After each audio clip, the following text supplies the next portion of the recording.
The April afternoon carried a deceptive gentleness, soft sunlight, the faint perfume of blooming dogwoods, the steady hum of traffic beyond the hospital gates. Yet for Anna Collins, sitting alone on a weathered bench in the hospital courtyard, the world had shrunk to a single unbearable truth: her husband, Jacob, was in the ICU, fighting for his life. Tears streamed down her cheeks unchecked. She didn't bother to wipe them away. No one was watching. The bench beneath her felt cold despite the warmth of spring, and she pressed her palms into her knees as if grounding herself could stop her from unraveling. Somewhere inside the glass-walled building, Jacob was still fighting. Out here, she was trapped between memory and dread, clinging to fragments of the past because the present felt like too much to bear. Her mind reached desperately for the moment it all began, the library steps at the University of Arkansas in Fayetteville. She had been a sophomore, burdened with a stack of books, when one slipped from her arms.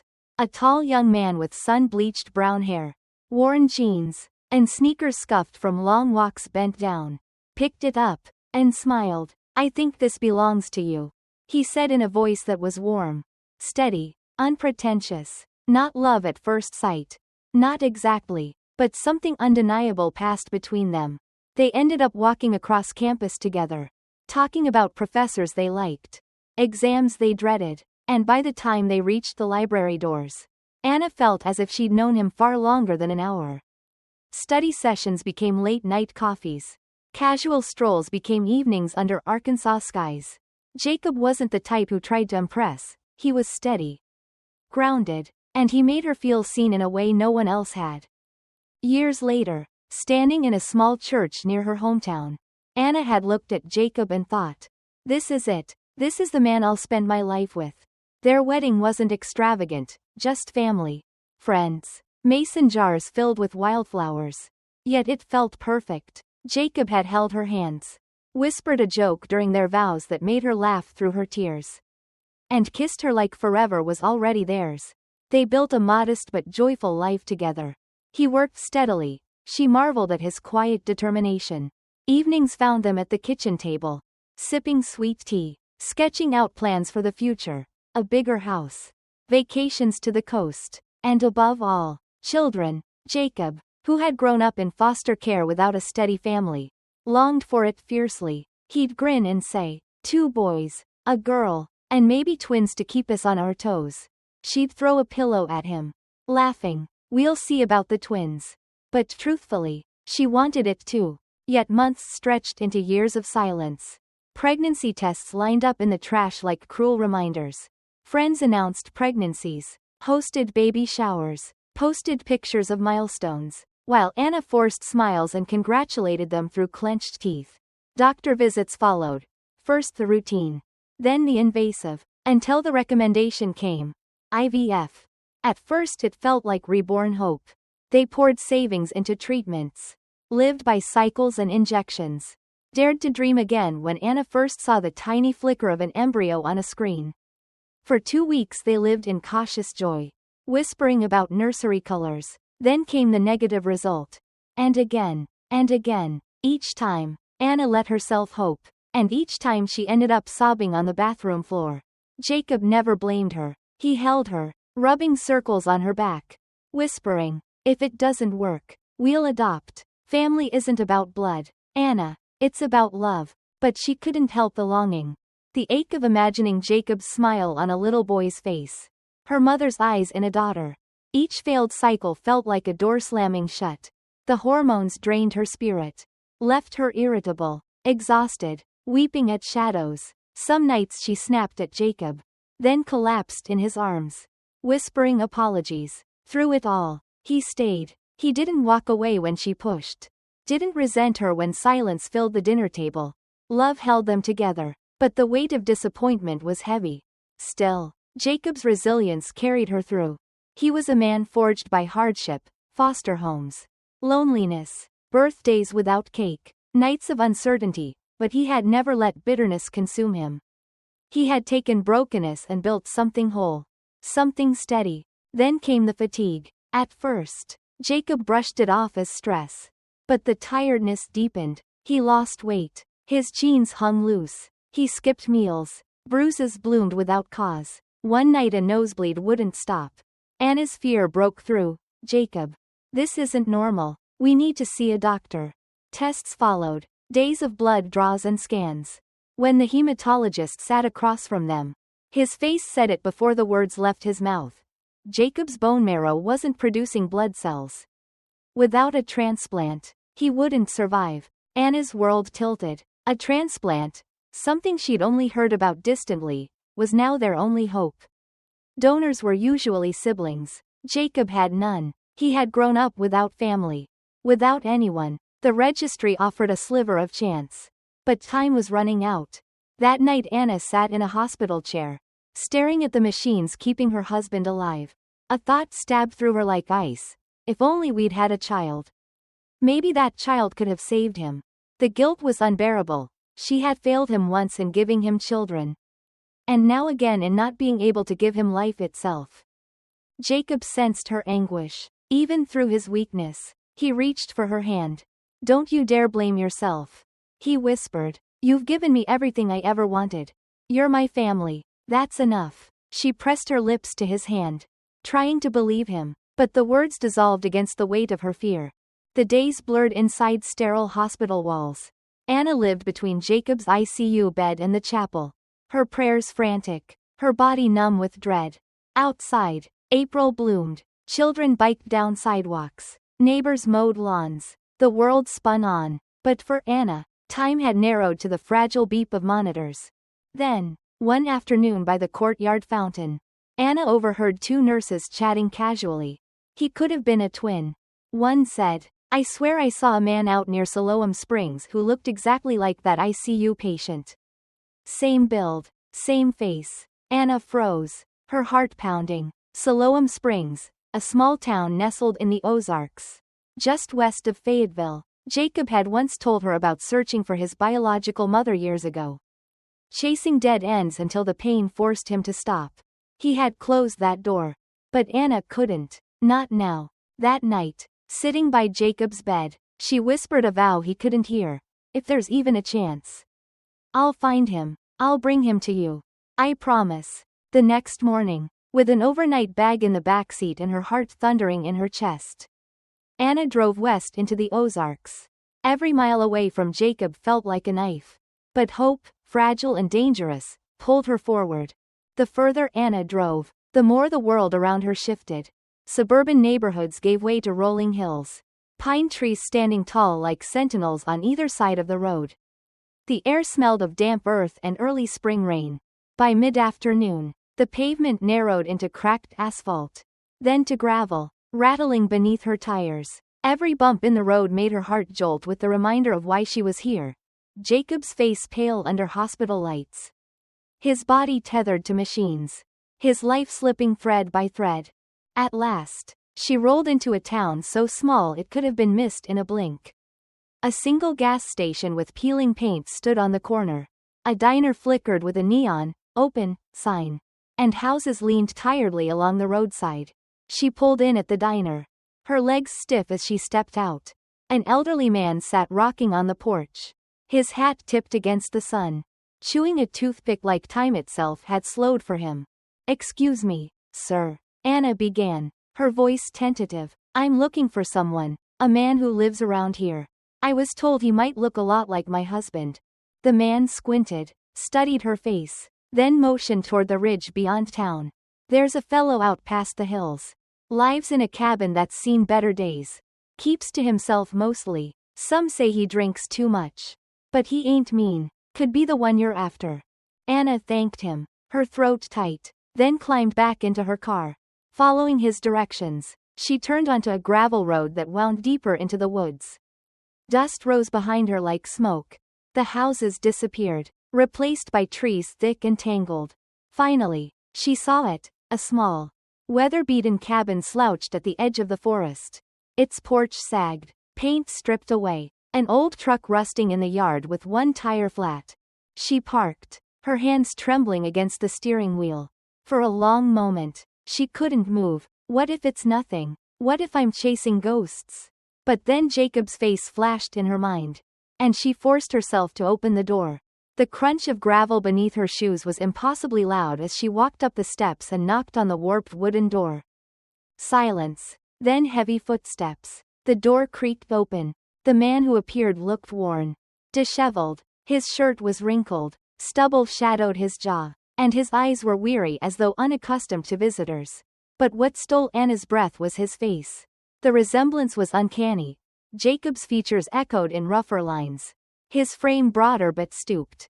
It was like looking at a weathered reflection of her husband. "Can I help you?" he asked. His voice low, cautious. Anna swallowed hard. "My name is Anna Collins. I think you might be related to my husband." He frowned, leaning against the doorframe. "Related? I don't know your husband."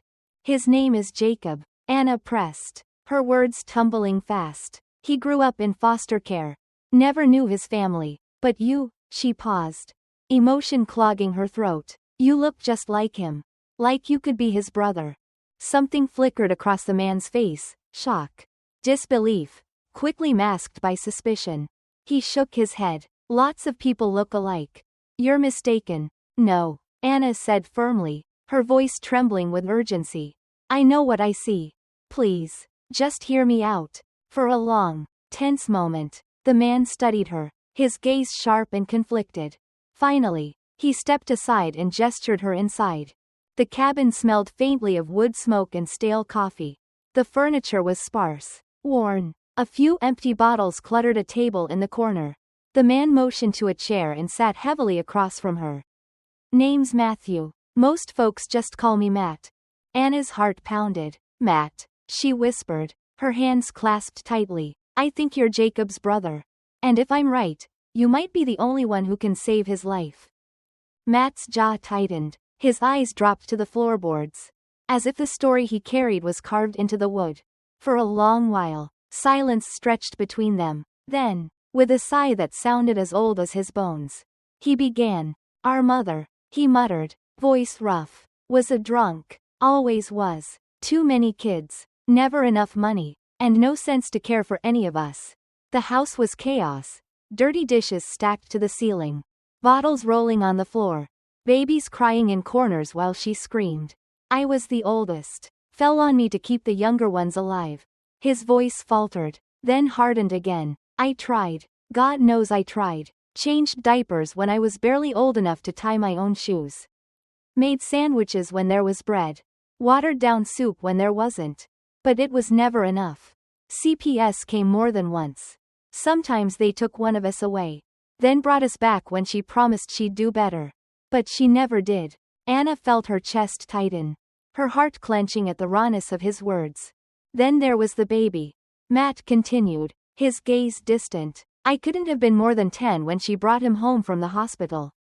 Tiny little thing. I begged her to keep him safe.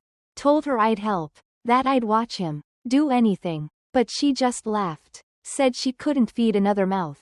Within weeks, he was gone. She left him at the hospital. Just walked away. Said it was better that way." His voice cracked. His hands clenched the chair. "I never forgave her. I used to lie awake at night, wondering what happened to him. Was he alive? Did he get adopted? Or did he end up like me? Shuffled from place to place? I didn't even know his name. Just knew he was my brother. And I failed him." Anna's breath caught. Her eyes brimmed with tears as the truth crystallized. "That baby, Jacob." She reached forward, her voice trembling. "Matt, Jacob is that baby. He survived. He grew up in foster care, never knowing who his family was. And now he's in the hospital fighting for his life. He has a rare blood disorder. He needs a bone marrow transplant. Without family, his chances are almost nothing. But you," her words broke, urgency spilling out, "you could be the one to save him. You might be his only chance." For a moment, the cabin held its breath. Matt's eyes widened, then darkened with something between grief and awe. Slowly, he whispered, "He's alive? That man in the ICU, he's my brother?" Anna nodded, tears streaming freely now. "Yes, he's alive, and he needs you." Matt pushed to his feet, pacing across the room. His steps were uneven, his shoulders trembling under the weight of decades of regret. At last, he stopped and turned toward her. eyes red but blazing with determination. Then I'll do it, he said. I don't care what it takes. I'll get tested. If I can save him, I will. I owe him that much. I owe myself that much. Relief flooded Anna so strong her knees nearly gave way. She pressed her hand to her mouth, sobbing softly. Thank you, Matt. Thank you. Matt shook his head, voice rough. Don't thank me. Not yet. Let's see if I'm a match. If I am, maybe I can finally make this right. For the first time in weeks, Anna felt something bloom in her chest, real hope. The following morning, Anna guided Matt's rusty old truck into the city, trailing her car behind him like a lifeline tethered to hope. Neither of them spoke much during the drive. Anna's fingers clutched the steering wheel so tightly her knuckles whitened, while Matt stared straight ahead, his jaw clenched, his shoulders taut with nerves. The silence between them wasn't emptiness, it was heavy, brimming with unspoken fears and the fragile possibility of redemption. By the time they arrived at the hospital, Anna's heart was hammering. She led Matt through the sterile corridors, their footsteps echoing against white linoleum. At the admissions desk, her voice shook as she explained. The staff moved quickly, blood work forms, consent documents, explanations about bone marrow compatibility and the risks of donation. When Matt rolled up his sleeve for the blood draw, his hand trembled slightly, but his eyes were steady. Anna sat beside him, barely breathing, watching as the vials filled. It was surreal, knowing that inside those tiny tubes might be the answer, the very cells that could decide Jacob's fate.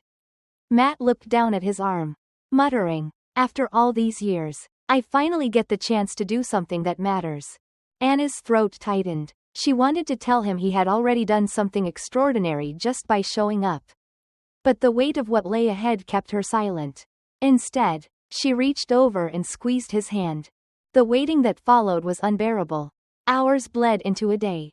Then two. Anna hardly slept, pacing the hospital hallways, drifting between Jacob's ICU room and the waiting area where Matt often sat in silence, his gaze fixed on the floor. Every time Anna looked at Jacob, pale and fragile beneath the sheets, her chest clenched with fear. She whispered prayers under her breath, bargains with the universe, anything to keep him alive long enough to hear the test results. Finally, the hematologist returned, carrying a folder and wearing an expression softer than any Anna had seen in weeks. He sat down, looked at them both, and said the words that would change everything. You're a match. Anna gasped, pressing her hand to her mouth as tears flooded her eyes. Matt blinked in disbelief, then slumped back in his chair like the air had been knocked out of him. Slowly, his lips moved. I can save him, he whispered. Yes. Anna breathed, her voice breaking. You can. What followed felt like stepping into another world. Jacob was transferred from the ICU to the bone marrow unit. The doctors explained the process, conditioning chemotherapy to wipe out his diseased marrow and weaken his immune system so Matt's stem cells could take root. It was brutal. Anna watched as the drugs drained Jacob's strength, leaving him weaker than ever. Every cough, every wince tore at her.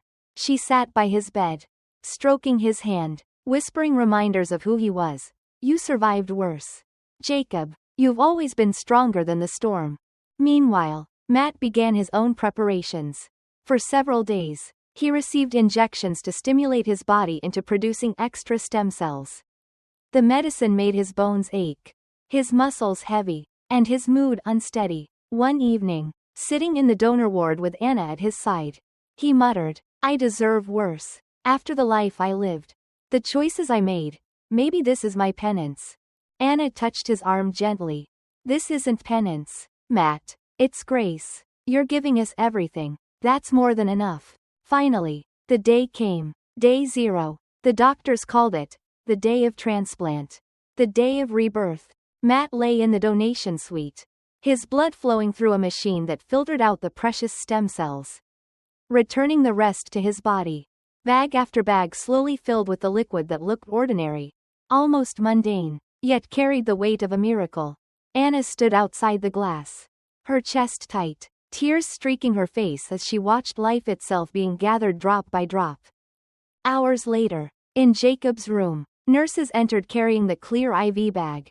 They hung it with quiet efficiency, attaching the line to Jacob's veins as if it were a simple transfusion. No dramatic fanfare, just the steady drip of fluid. Yet Anna understood the enormity. She held Jacob's hand, her tears falling freely as she whispered, "Please let it take. Please let him live." The days that followed were the hardest yet, the engraftment period. The time when everyone held their breath to see if Matt's cells would settle in Jacob's marrow and begin to grow. Each morning, Anna woke in a stiff hospital chair, praying for his white blood cell count to rise. Each night, she fell asleep listening to the machines, fear gnawing at her insides. Matt visited Jacob's room often, though at first he lingered in the doorway, uncertain, the first time Jacob opened his eyes long enough to see him. The moment hung suspended in silence. Jacob's lips parted, his expression stunned, as if he were staring at a mirror of himself, aged differently by time and hardship. "Matt," Anna whispered softly, introducing them, her voice thick with tears. "This is your brother." Jacob's eyes filled, his voice broke into a whisper.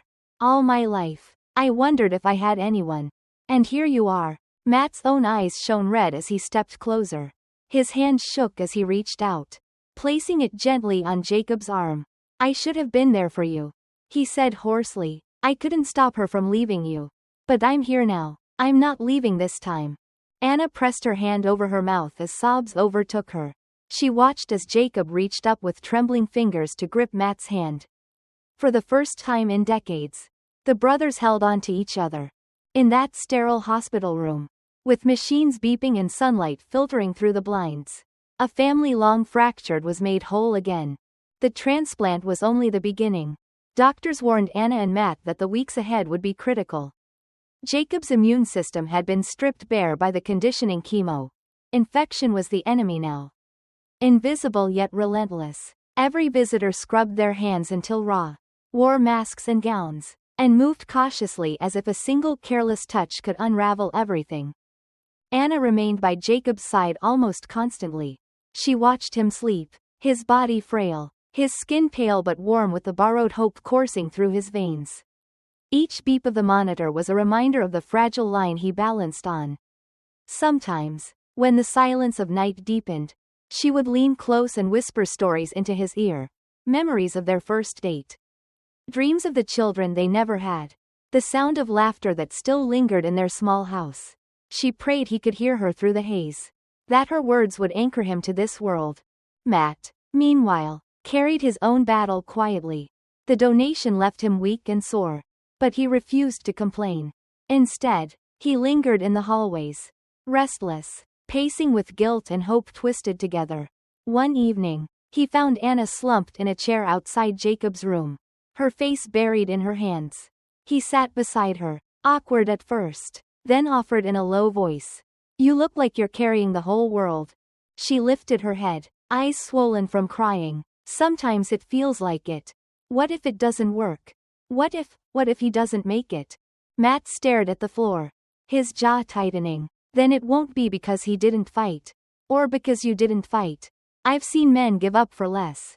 But Jacob? He's got grit. Same grit I felt when you told me about him." Anna searched his face. In that moment, she saw not just the rough edges of a man worn by regret, but the same stubborn resilience Jacob carried. Blood or not, they shared more than looks. They shared a fire that refused to go out. Days stretched on like years. Nurses came in with charts. Doctors checked vitals, and Anna learned to read every flicker on the monitors, every number on the whiteboards. Jacob's counts dipped, wavered, and Anna's heart wavered with them. Then, slowly, unbelievably, they began to rise. The morning the hematologist smiled and said, "We're seeing early signs of engraftment." Anna nearly collapsed with relief. She clutched Jacob's hand and pressed her forehead against it, whispering, "You're coming back to me." Jacob stirred more often after that. His strength was slow to return. But each day he stayed awake a little longer, spoke a little clearer. One afternoon, when the sunlight streamed through the blinds, he whispered Anna's name. She leaned close, tears spilling instantly. "I'm here," she said. "Don't cry," Jacob murmured, his voice fragile but threaded with the humor she loved. "You'll scare the nurses." Anna laughed through her sobs, gripping his hand as though afraid to ever let go. When Matt finally stepped into the room, Jacob's eyes locked onto him. It was still surreal, this man who carried his features like a weathered reflection. Jacob's lips trembled. You really are my brother. Matt nodded, swallowing hard. I thought about you my whole life. I didn't know your name. Didn't know if you made it. But I prayed you did. Jacob's weak smile cracked into something more, something fierce with gratitude. You saved me. You didn't even know me.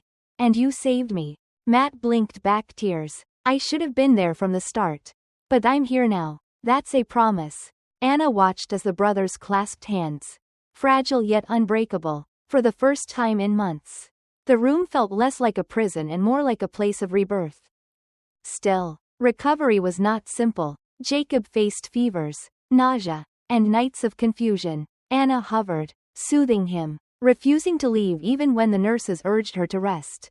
Matt ran errands, brought meals, and slowly began to carve a place in their lives not as an outsider, but as family. One late night, Anna found Matt sitting alone in the chapel, the dim light casting long shadows across his tired face.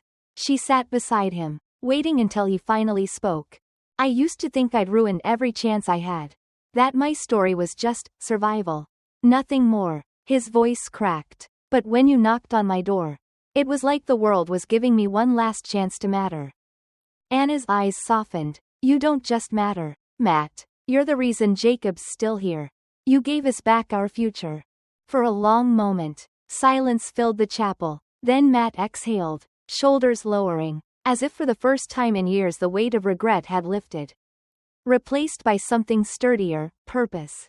Jacob's counts continued to climb. Weeks later, the doctors finally cleared him to leave the sterile unit. He was still fragile, but alive and smiling. When Anna wheeled him through the hospital doors into the spring sunlight, she thought the air had never smelled sweeter. Jacob tilted his face upward, inhaling deeply, as though reclaiming the world itself. And beside them, Matt followed, a quiet shadow no longer haunted but finally part of something whole. 6 months later, the Collins household looked nothing like the sterile, fearful world of hospital corridors they had once known. Life had crept back in, tender at first, then stronger with every passing day. Jacob, though thinner and bearing scars both visible and hidden, carried color in his cheeks again. His hair had grown back in soft patches, and though fatigue still lingered in his step, his smile was no longer shadowed by machines and monitors. He was alive, and that alone felt like a miracle. Matt had settled nearby, into a small, weather-beaten house down the road. He wasn't alone anymore. He had taken in his young niece, Maddie, the daughter of a cousin who had spiraled out of control. At first, Maddie had been shy, peeking from behind Matt's legs whenever Anna approached. But soon enough, her laughter filled the air, bright and fearless, as Jacob chased her through the yard.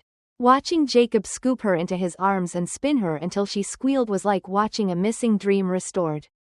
For Anna, Maddie became more than a child in their orbit. She was proof that family didn't always arrive in the shape you expected.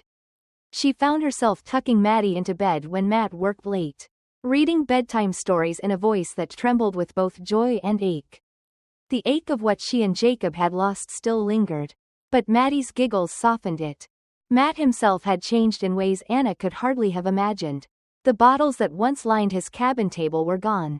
He began attending meetings at the small-town church, shaking off years of shame with every sober dawn. He picked up work repairing fences, patching barns, taking odd jobs that left his hands raw but his spirit steadier than it had been in decades. I didn't think I had anything left, he admitted one evening, sitting with Anna on the porch while cicadas hummed. But then I saw Jacob, and I realized I hadn't lost everything. Family gives a man a reason to fight. Anna squeezed his hand, her eyes shining. You didn't just save him, Matt. You saved yourself, too. The bond between them deepened with each passing day. Dinners at the Collins home became rituals of warmth, Jacob carving meat, Anna sliding bowls of vegetables across the table, Matt pouring iced tea while Maddie swung her legs under the chair, telling stories with wide-eyed excitement. Laughter rang against the walls. chasing away the ghostly echoes of ICU monitors. Still, shadows sometimes crept in. At night, Anna would wake to find Jacob sitting at the edge of the bed. His hand pressed to his chest. Breathing carefully as if listening to an invisible clock. She would place her hand over his, whispering, "You're still here, that's enough." And he would nod, lying back down, the faintest trace of worry etched across his features.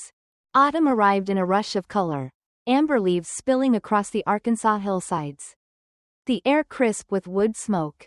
One late October evening, Anna, Jacob, Matt, and Maddie set out for a walk down the quiet country road near their homes. The sun hung low, painting the sky in streaks of orange and violet. Maddie darted ahead, chasing fireflies that blinked like tiny lanterns.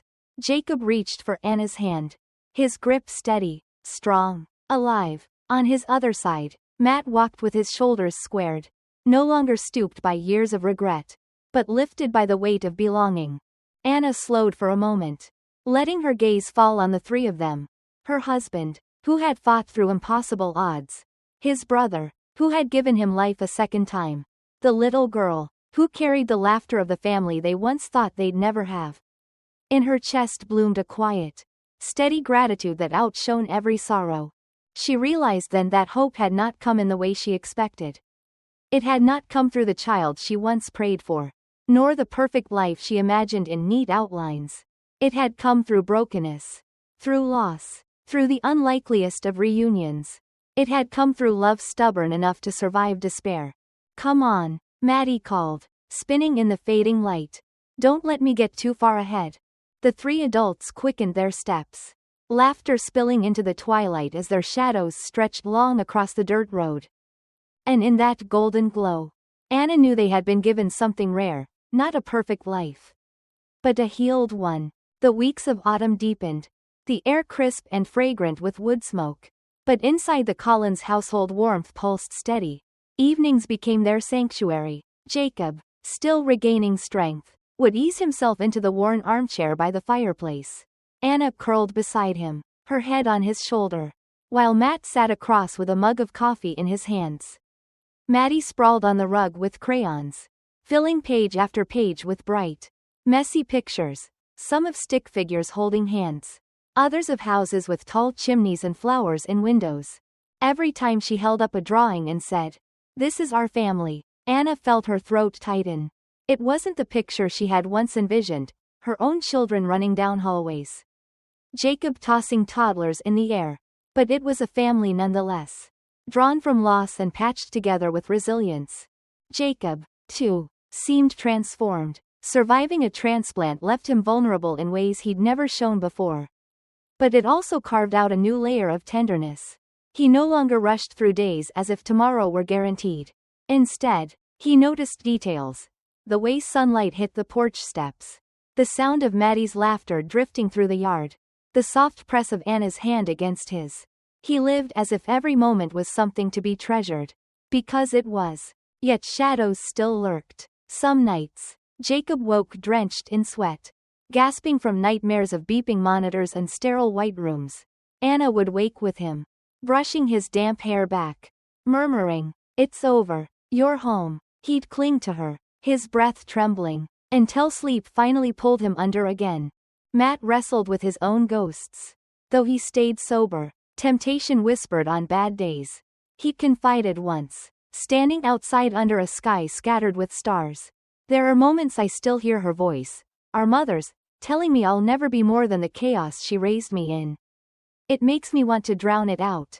Anna touched his arm, steady and sure. "But you didn't drown. You fought your way back. And you're not alone anymore. You don't have to carry it all yourself." Jacob, hearing the conversation from the porch, added softly, "You gave me life, Matt, twice now, once by surviving that house. And again by saving me in that hospital. That's not chaos. That's courage." The words left Matt standing in silence, his jaw working, his eyes glassy. For years he had been defined by guilt. Now, for the first time, he felt something shift inside him, like chains loosening. As Thanksgiving approached, Anna found herself reflecting more than ever. She set the table for four and realized that, somehow, Their home was fuller than it had ever been. The scent of roasting turkey filled the air. Maddie's paper cutout turkeys decorated the walls. And laughter echoed around the table as Jacob cracked a joke about Matt's terrible carving skills. For a moment, Anna sat back and simply watched, her husband alive. His brother redeemed. A child filling the space once left empty. It was messy, imperfect, and utterly beautiful. But with joy came fear. Anna knew too well how quickly life could tilt. Each doctor's appointment left her breathless until results confirmed Jacob's counts were stable. Each day she wiped down surfaces, careful to guard against infections that could undo everything. Hope had returned, yes, but it was a fragile, delicate thing. Still, she clung to it. On a chilly December night, Anna stood on the porch with Jacob, wrapped in a blanket, watching Maddie and Matt build a crooked snowman in the yard. The air sparkled with frost, the moonlight silvering the snow. Jacob slipped his arm around her shoulders and whispered, "I used to think I'd never have a family. Now look at us." Anna pressed her cheek to his chest, listening to the steady thump of his heart. "I used to think family meant children we never got to have. But maybe family is bigger than that. Maybe it's the ones we fight for. The ones who fight for us." Jacob kissed the top of her head. "Then we've got more than enough." As Maddie squealed with triumph, jamming a carrot nose into the snowman's crooked face, Anna felt tears sting her eyes, not of grief this time, but of gratitude. The road that had nearly broken them had instead carved out something stronger. A family stitched together not by perfection, but by survival, sacrifice, and love. In the quiet glow of winter, Anna realized their story was no longer about what they had lost. It was about what they had found, and how, against all odds, they had held onto it. Spring returned, nearly a year since Anna had first sat on that cold hospital bench, her heart breaking while Jacob fought for his life. Now, as the dogwoods bloomed again and sunlight spilled across their small yard, the Collins family stood together in a season that felt like rebirth. Jacob's recovery was still ongoing.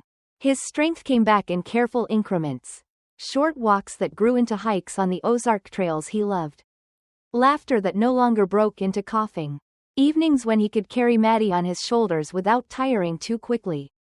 There were scars. Yes, the fatigue that clung to him some days. The monthly checkups that reminded them how fragile remission could be. But he was alive. Alive and smiling. And that was enough. Anna often watched him with quiet awe. Every time he bent down to help Maddie with her schoolwork.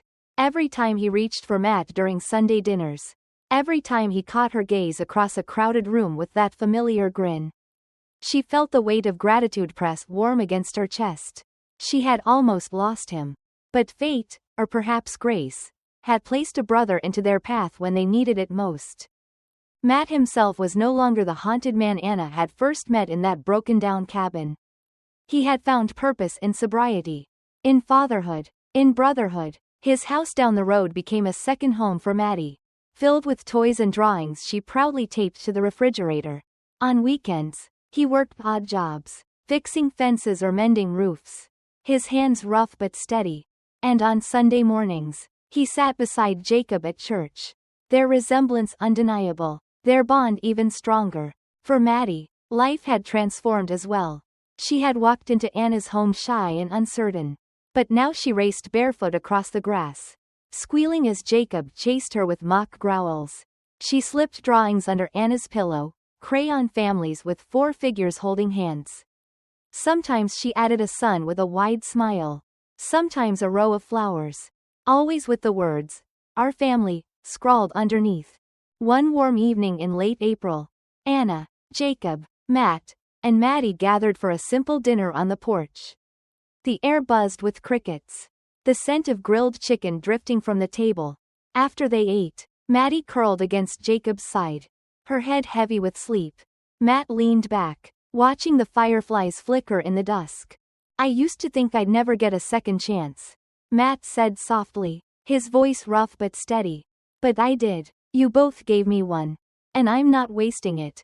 Jacob reached across the table, gripping his brother's hand. "We both got a second chance, Matt. None of us would be here without you."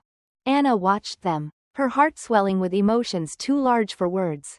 She remembered the nights of sterile hospital air, the endless prayers, the despair that once felt bottomless. And now, here they were, 4 souls bound not by perfection, but by something stronger, the decision to hold on, to fight, to love. As the sun dipped below the horizon, painting the sky in streaks of gold and violet, Anna closed her eyes for a moment, breathing in the fragile, beautiful peace that surrounded her. She whispered silently to herself. From despair, we found strength. From emptiness, we found family. From loss, we found love. Maddie stirred, murmuring in her sleep, "Don't let me get too far ahead."